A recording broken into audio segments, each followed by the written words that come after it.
Lucas Ward froze at the foot of the basement stairs, his flashlight trembling in his hand as the hidden wall slid open with a metallic groan.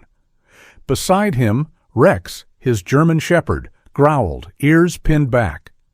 What he saw wasn't a cellar, but a secret buried since the Cold War, a steel stairway descending into darkness, hiding a truth powerful enough to change everything. Before we begin, please take a moment to subscribe to my channel and let me know where you're watching from in the comments below. Your support truly means the world to us. The wind swept cold and dry across the valley outside Helena, Montana, carrying the faint smell of pine and old wood smoke. The sun hung low, pale as bone behind a film of winter haze, spilling its tired light over a row of abandoned houses along a cracked country road. Inside an old pickup truck, Lucas Ward sat motionless behind the wheel. He was 46, broad-shouldered but worn thin by years of service and the quiet decay that follows it. His hair, once dark brown, was now threaded with gray, cropped short in military habit. A faint scar ran from his left temple down to the corner of his jaw, a souvenir from a roadside blast somewhere in Helmand. His right leg still carried metal fragments, making every movement stiff, deliberate. Lucas's face was the kind that once might have intimidated men, square-jawed, steady, but now carried the fatigue of someone who'd outlived too many versions of himself. Rex, his German shepherd, lay curled on the passenger seat. The dog was large and powerful, fur mottled black and white, like snow against shadow, ears always erect, eyes a deep amber that seemed to read the air before Lucas did. Rex had served beside him in the K-9 unit overseas. 2 years earlier, the dog had been retired after a mortar attack left shrapnel near his shoulder. They were both survivors, half scarred, half healed, and each had only the other left. The pickup rattled up a narrow dirt road that led to the property listed online. Foreclosed property. As-is condition, $41,000. Lucas had read the description a dozen times, half expecting the listing to vanish like everything else that seemed too good to be true. The house came into view, a 2-story structure, white once, but now gray with mildew, shutters hanging at crooked angles, porch steps cracked. Tall weeds waved where a garden once lived. The roof sagged on one side, and vines climbed up the chimney like green veins. Still, the place had a kind of stubborn dignity, as though it had been waiting out time itself. Lucas killed the engine and sat listening to it tick as it cooled. His chest tightened with something like nostalgia, though he'd never been here before. Maybe it was the stillness, the kind that reminded him of the moments between firefights, when even birds dared not sing. Rex whined softly beside him, tail brushing the seat. "Yeah, I know, buddy," Lucas murmured. "It's not much, but maybe it's ours." When he stepped out, the wind cut through his jacket, biting at his scarred leg. The pain was familiar, like an old comrade checking in. He limped toward the porch, Rex pacing beside him, nose to the ground. The dog's breath steamed in the cold air. A woman waited at the door. Sarah Bloom, the local realtor. She looked to be in her early 50s, tall and thin with sharp shoulders and an efficient walk. Her auburn hair was pulled into a loose bun, and her coat, though stylish, had the faint smell of tobacco. Sarah had lived her entire life in Helena, raising 2 sons who'd long since left the state, and she carried the quiet briskness of someone who'd learned not to expect much from men or houses. "You're Mr. Ward?" she asked, glancing up from her clipboard. "Lucas," he said. "And this here's Rex." She bent slightly toward the dog with a wary smile. "Big fella? He friendly?" "Depends who you are," Lucas replied with half a grin that vanished as quickly as it came. They stepped inside. Dust floated through the beams of light, leaking between boards nailed across the windows. The house smelled of rot, damp plaster, and something faintly metallic. Old pipes, or perhaps old secrets. The living room was bare except for a sagging couch and a broken clock on the wall that had stopped at 3:11. Sarah spoke in that clipped tone of real estate optimism. The structure's solid, foundations concrete, though the wiring might need redoing. Roof's due for patchwork.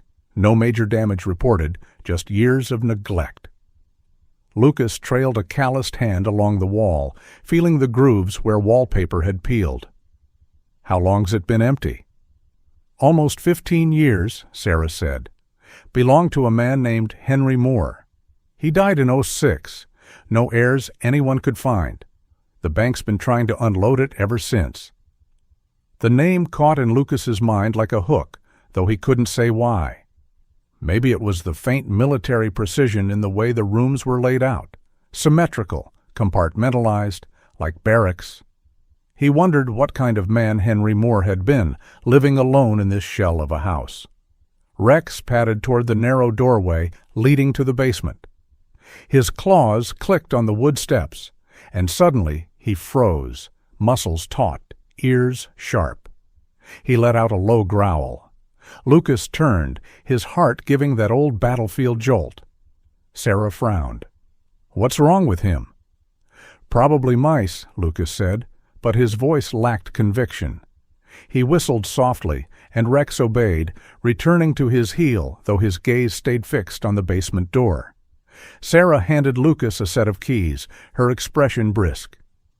"If you're serious, the paperwork can be finalized today. The price is non-negotiable, but, well, no one else has made an offer in years." Lucas looked around again, at the cracked windows, the fading wallpaper, the dust motes turning golden in the light. A man could vanish here, he thought. Maybe that was exactly what he wanted. "Yeah," he said quietly. "I'll take it." That evening, Lucas sat on the porch steps with Rex beside him, watching the last light bleed out behind the pines. His signed contract rested in his coat pocket, the ink still drying. The sky turned indigo. The first stars appeared like cautious eyes. He thought of the years he'd spent surviving. Not living, just staying alive, because that's what soldiers did best. Every job he'd held after the Marines had slipped away. Friends had. Drifted, one by one. His mother's old farmhouse in Texas had been sold to pay debts. There was nowhere left to go except forward, even if forward looked like this: a broken house and a silent dog in a valley that smelled of cold pine. Rex pressed his head against Lucas's knee, eyes reflecting the dying light. Lucas reached down and scratched behind the dog's ear. "Guess it's just us again," he murmured. "Let's see what kind of ghosts we've bought this time." The wind sighed through the chimney, and for the first time in months, Lucas felt something that wasn't despair. It wasn't hope exactly, more like the faint pulse of possibility, fragile but alive. The house stood silent behind him, its windows dark, its secrets waiting. Morning came gray and cold, the kind of winter dawn that blurred the horizon between land and sky. Lucas Ward stood on the porch of his new house, his breath steaming in the thin Montana air. The world smelled of wet timber and frost. Beside him, Rex sat alert, head tilted toward the open field beyond the fence line, where mist rolled like a living thing. The house loomed behind them, 2 stories of sagging bones and peeling paint, still holding its silence as if it hadn't yet accepted them as its new occupants. Lucas took a long look at it and said under his breath, "We'll make it right, partner." He started the day with repairs. The electricity barely worked, flickering through ancient wires like a nervous heartbeat. The plumbing groaned and spat rust-colored water. But there was something satisfying in the rhythm of labor, the scrape of a paint scraper, the ring of a hammer, the hum of the old radio he brought from his truck. Rex trailed after him, tail wagging lazily, his paws leaving faint tracks in the dust. Every creak of the floor seemed to echo a little too long, as if the house itself were waking up after years of uneasy dreams. When the mail truck came sputtering up the dirt road, a tall man stepped out. Tom Hargrove, the local mail carrier. Tom was in his mid-50s, with a weather-beaten face and arms dark from decades of Montana sun. His brown mustache was trimmed neatly, but his smile came slow, deliberate. He had the manner of a man who'd learned to move carefully through life, like someone who'd already lost too much. "You're the new fella at the Moore place, huh?" he asked, handing Lucas a bundle of mail still addressed to estate of Henry Moore. Lucas nodded. Tom studied him for a moment, then added, "Strange house, that one. Folks around say it used to hum at night, like machinery running underground. Probably just pipes, though." Lucas forced a smile, but the mention of Henry Moore made something twist inside him. "Pipes," he said quietly. "Sure, always the pipes." That afternoon, Lucas explored the rooms he hadn't entered yet. The upstairs smelled faintly of cedar and dust. A cracked mirror leaned against the hallway wall, reflecting his face back at him. Older, lonelier, but with a spark of something like purpose. In the back bedroom, sunlight leaked through the slats of the boarded window, scattering across the floorboards.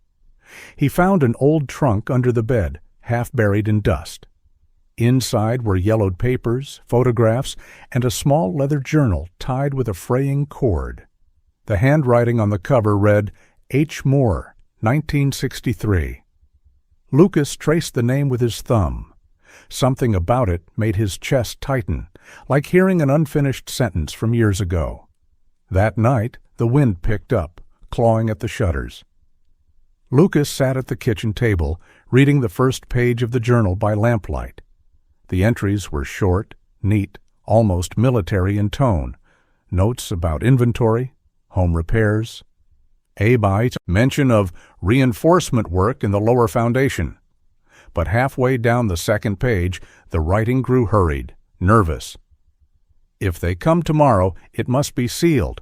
No one can know. The house was chosen for a reason." Lucas frowned, rereading the line.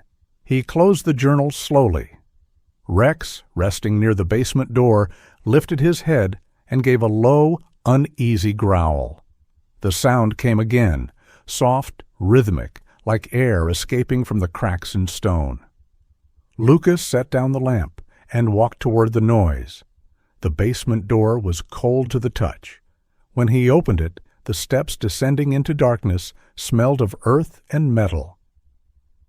"Easy, Rex," he murmured, but his voice trembled slightly. He descended 3 steps before stopping. The faint whistle of air seemed to come from behind the far wall where the concrete met old brick. He ran his hand along it and felt something odd, a seam, narrow and precise, hidden under layers of plaster. The next morning, Lucas mentioned the strange sound of Sarah Bloom when she came by to deliver the finalized paperwork. She looked as composed as ever in her long gray coat, though her eyes flickered when he described the noise. "These old houses settle," she said lightly. "Sometimes air gets trapped in the foundation." Lucas caught the faintest quiver in her voice. "Did Henry Moore ever mention anything unusual about the place?" he asked. Sarah's lips tightened. "Mr. Moore was private," she said. "A veteran, too, I believe. Hard to say what he did down there, but I wouldn't go digging around. Sometimes old things should stay buried." With that, she gave a polite nod and left, her perfume lingering like smoke. That evening, Lucas sat outside again, watching the sky turn copper and violet. Rex lay beside him, head resting on his boots. The journal sat in Lucas's lap, its pages fluttering in the wind. The words, "No one can know," echoed through his mind. He looked toward the house. Somewhere beneath its quiet frame, he was sure, something waited, something built by hands like his, men who knew how to keep secrets. He reached down to pat Rex's head. "We'll find out what he left behind," he whispered. "Whatever it is, we'll find it." The dog's ears flicked toward the house, and for a long time, neither of them moved. The storm rolled in quietly that night, dragging long fingers of fog through the valley and across the roof of the old house. Wind hissed under the doorframes like something whispering secrets through the cracks. Lucas Ward sat in the basement, sleeves rolled up, his flashlight resting on the floor beside him. The light caught the edges of dust motes that danced like restless ghosts. Rex lay close, his head resting on his paws, eyes fixed on the far corner where the sound of faint, hollow air had been coming for days.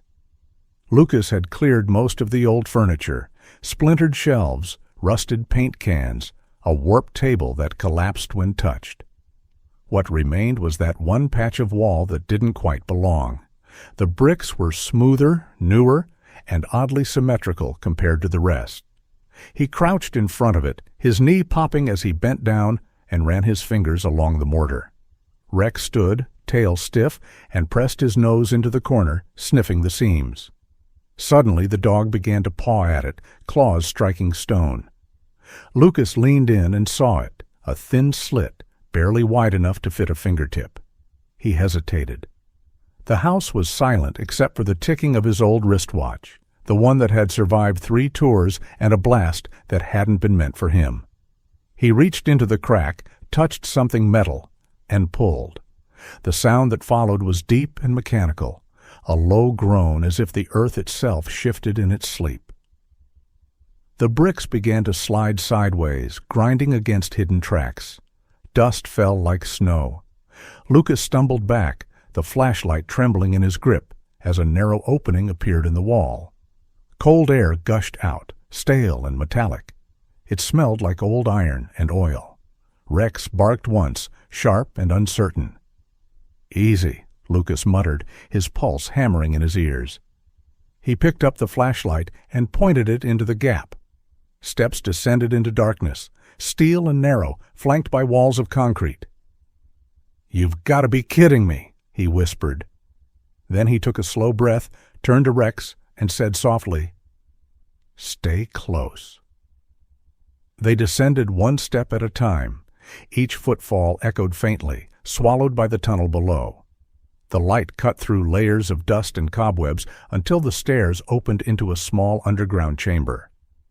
It wasn't large, maybe 20 feet across, but it was built with precision. Smooth walls, a reinforced ceiling, an air vent still intact. A single table stood at the center, covered in grime. On it sat a shortwave radio, a stack of maps, and several small metal boxes stamped with U.S. insignia. Everything was coated in decades of stillness. Lucas ran a gloved hand over the table. The dust came away thick, revealing olive-drab paint and the faint smell of machine oil. "What the hell is this place?" he murmured. There were documents scattered nearby, ration manifests, communication codes, even an unopened envelope marked "Confidential." Lucas's flashlight beam drifted to a framed photograph, half buried under papers. He wiped it clean. It showed a young officer in uniform kneeling beside a German shepherd almost identical to Rex. The man's face was angular, confident, the kind of face soldiers once followed into impossible places. On the back of the photo in faded blue ink, someone had written, "For those who guard in silence, keep them safe." Lucas read it twice, then looked at Rex, who was sitting quietly beside him, ears perked as though listening to ghosts. The ceiling vent gave a faint hiss. Somewhere deep in the walls, air still moved, slow but alive. Lucas crouched to inspect a generator in the corner, an old diesel model, long drained but still intact. Whoever built this bunker had known what they were doing. It wasn't some backyard panic shelter, it was military grade, professional, deliberate. And it hadn't been touched in decades. His flashlight flickered across the far wall, where a line of shelves held sealed jars, water cans, and 2 gas masks hanging side by side, like forgotten sentries. He sat down on the cold concrete, heart still pounding. The air was heavy but breathable. A strange calm settled over him. The same feeling he'd known right after a firefight, when everything went eerily still and the world seemed fragile, waiting to start again. He thought of the name Sarah had mentioned, Henry Moore, and wondered if this room had been his secret. Maybe it had been part of a government project, one of those Cold War contingency plans. Or maybe Moore had simply been a man like him, broken by war, building a place to hide from it. Rex sniffed at the wall near the vent and let out a soft, whining sound. Lucas rose and followed. The metal grating above them was clean, too clean for something abandoned so long. He tapped it gently. A hollow echo answered back. "There's more," he whispered. He didn't know why, but the thought chilled him. He looked once more at the photograph, then tucked it into his jacket pocket.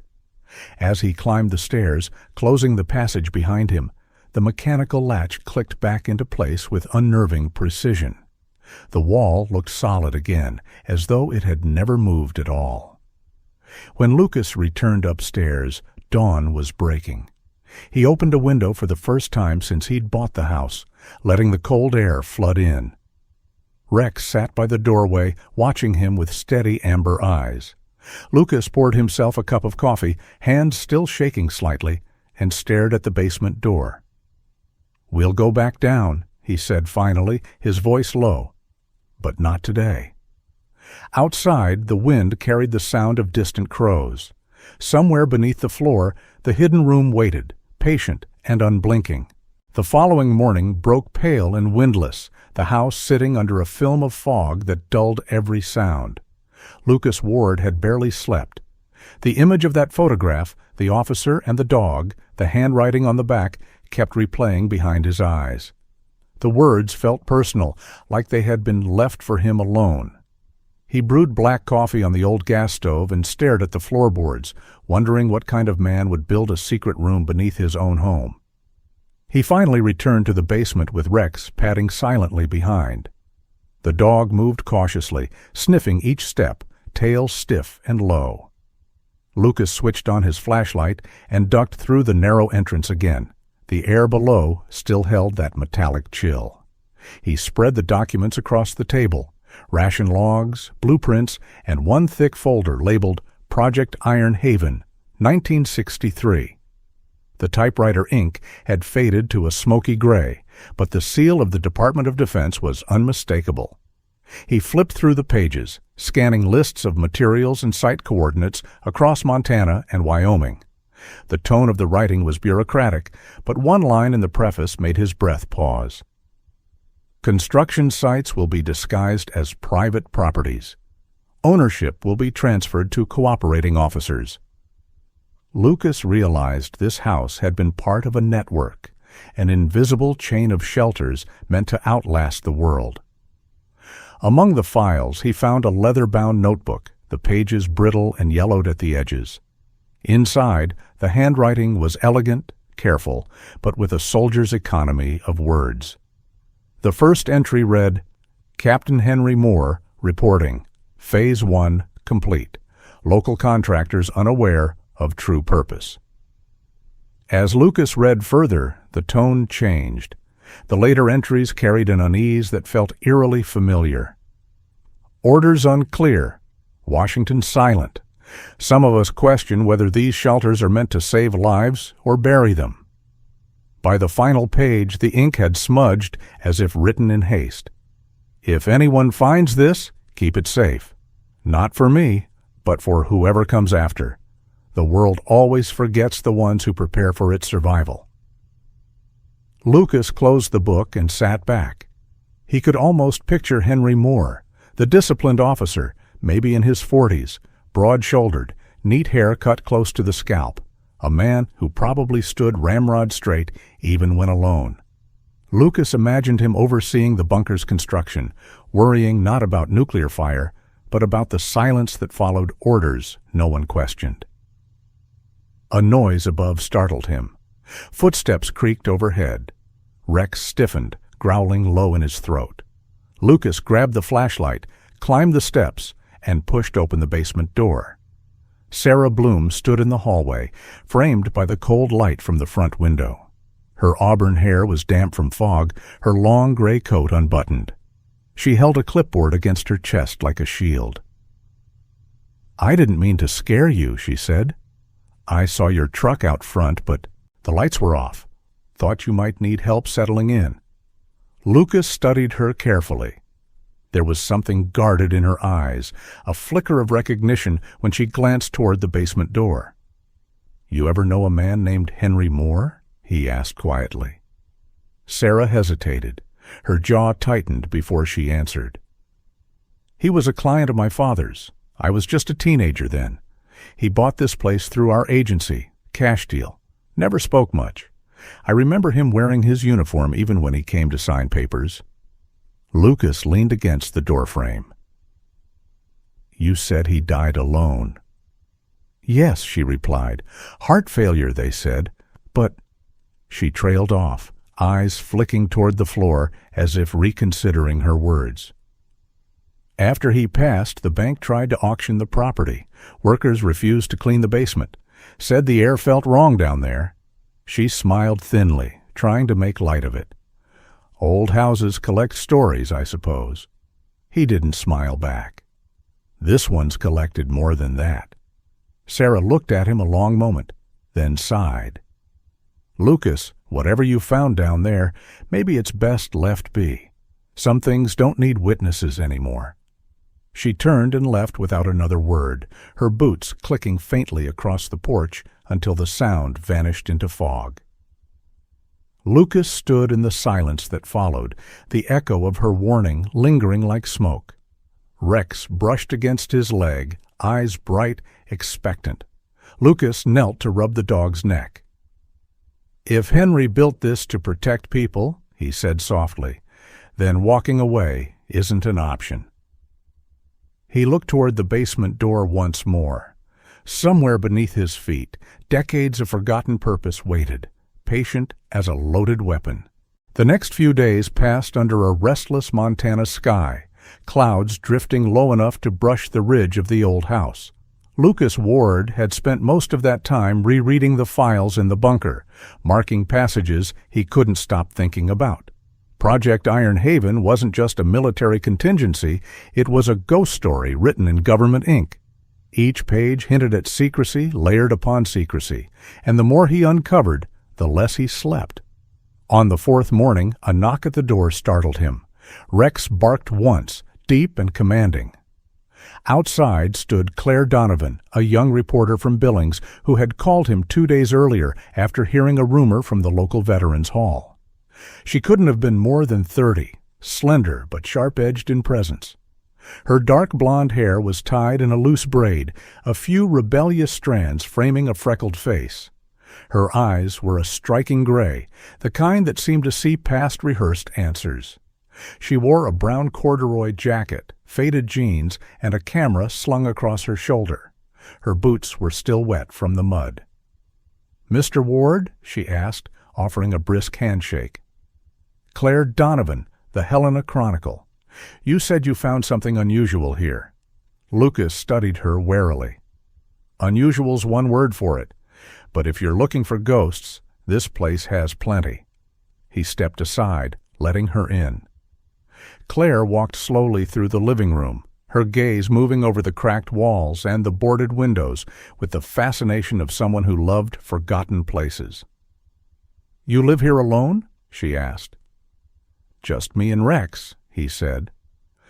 The dog, now calmer, approached her cautiously. She crouched and extended a hand. Rex sniffed, then gave a quiet huff, tail flicking once. "He's beautiful," Claire said softly. "German Shepherd?" "K9 unit," Lucas replied. "He's seen more than most people ever should." They descended into the basement. The air was cold and damp, heavy with the smell of concrete and age. When Lucas unlocked the hidden latch and the wall slid open, Claire actually stepped back, breath-catching. "My God," she whispered, raising her camera. The flash illuminated steel stairs, dust and shadows. "It's real." They descended together, her boots echoing faintly. The bunker looked unchanged since Lucas had last been there. The radio, the maps, the boxes labeled U.S. property.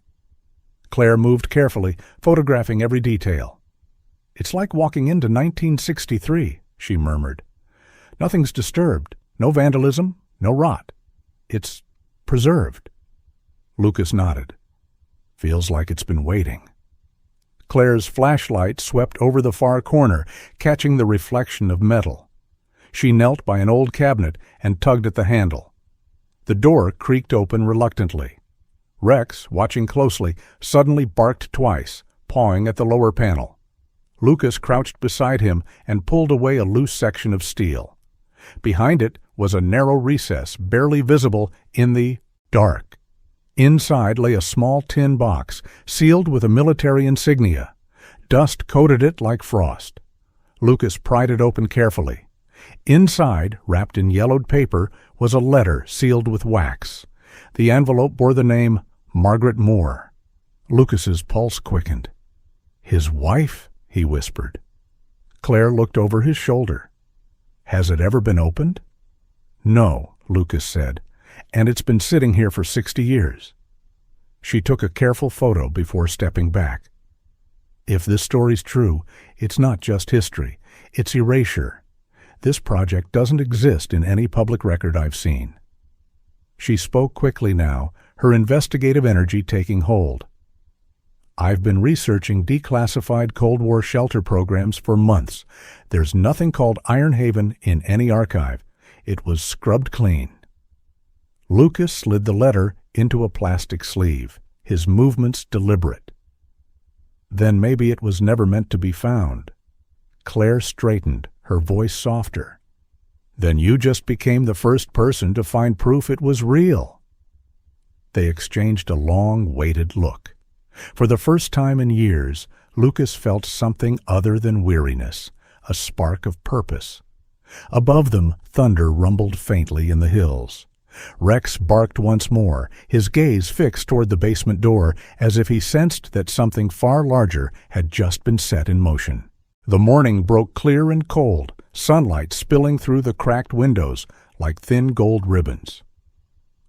Lucas Ward sat at the kitchen table, the letter from Captain Henry Moore spread before him.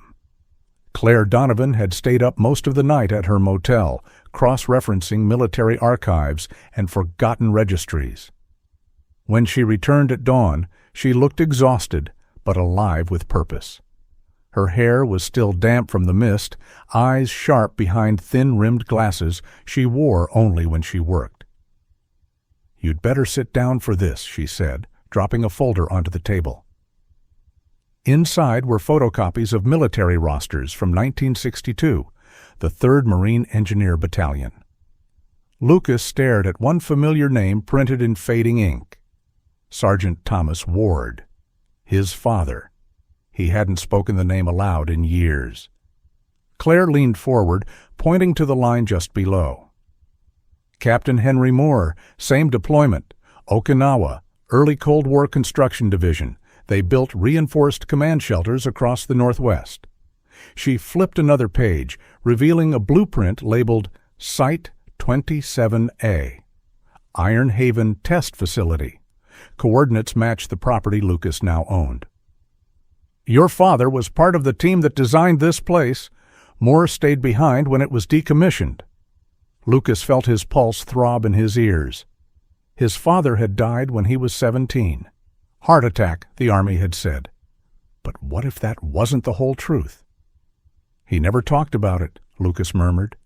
"Said those years were sealed." Claire nodded, lowering her voice. "That's the thing about these projects. They were buried so deep that even the men involved barely knew what they were building." The door creaked open behind them.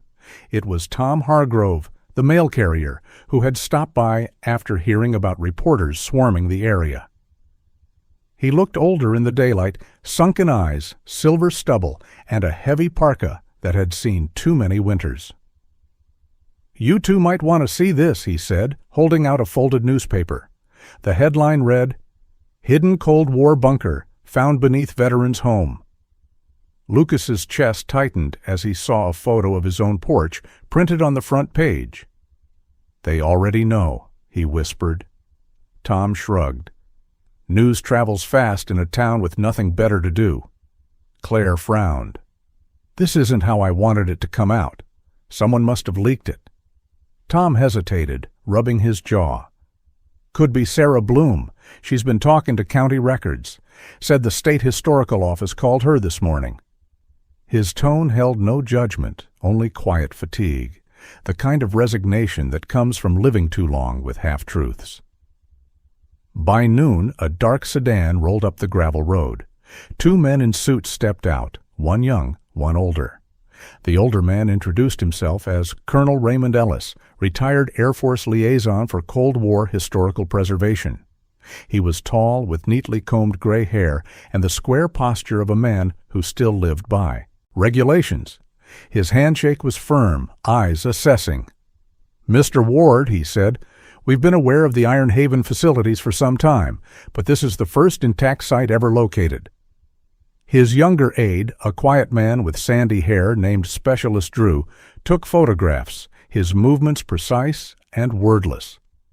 Ellis continued, "What you have here is a rare piece of history. The Department of Veterans Affairs intends to recognize the property officially." Lucas folded his arms. "Recognize it or take it?" The colonel paused, then smiled faintly. "Neither, if you cooperate. We'd prefer it preserved under your supervision."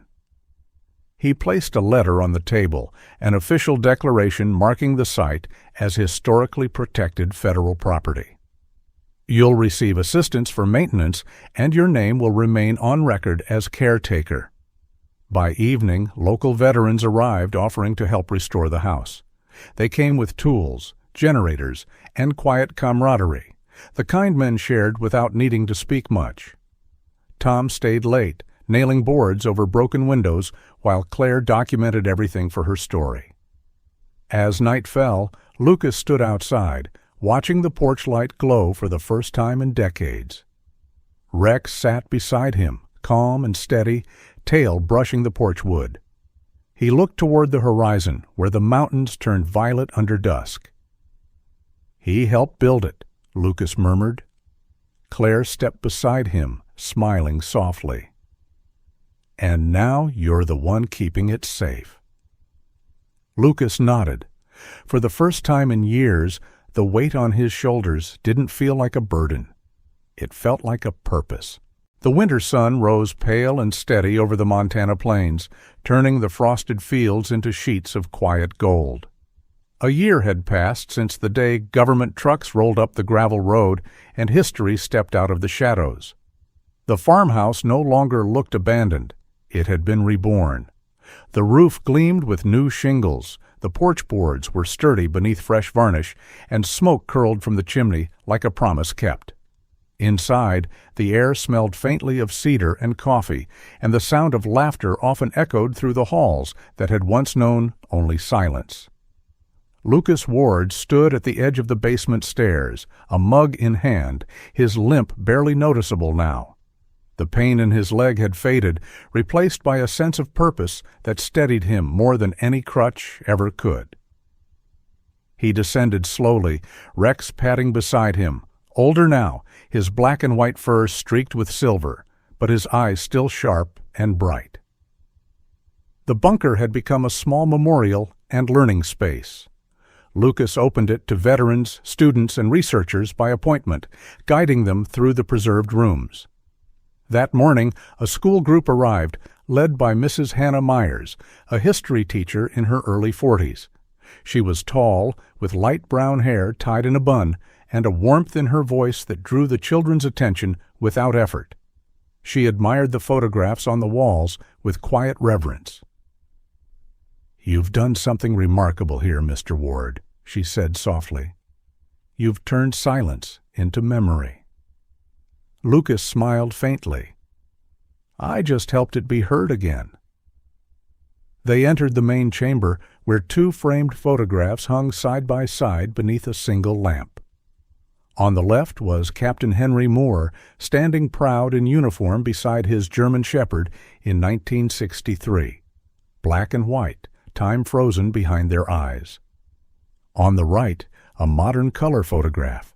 Lucas and Rex on the porch, the sun cutting through the window, their silhouettes cast in amber light. Lucas gestured toward them both. These men, these dogs, they didn't live for glory. They lived to keep others safe, one generation after another. The room was still. Even the hum of the old ventilation system seemed to pause. When the visitors left, Lucas remained alone for a while.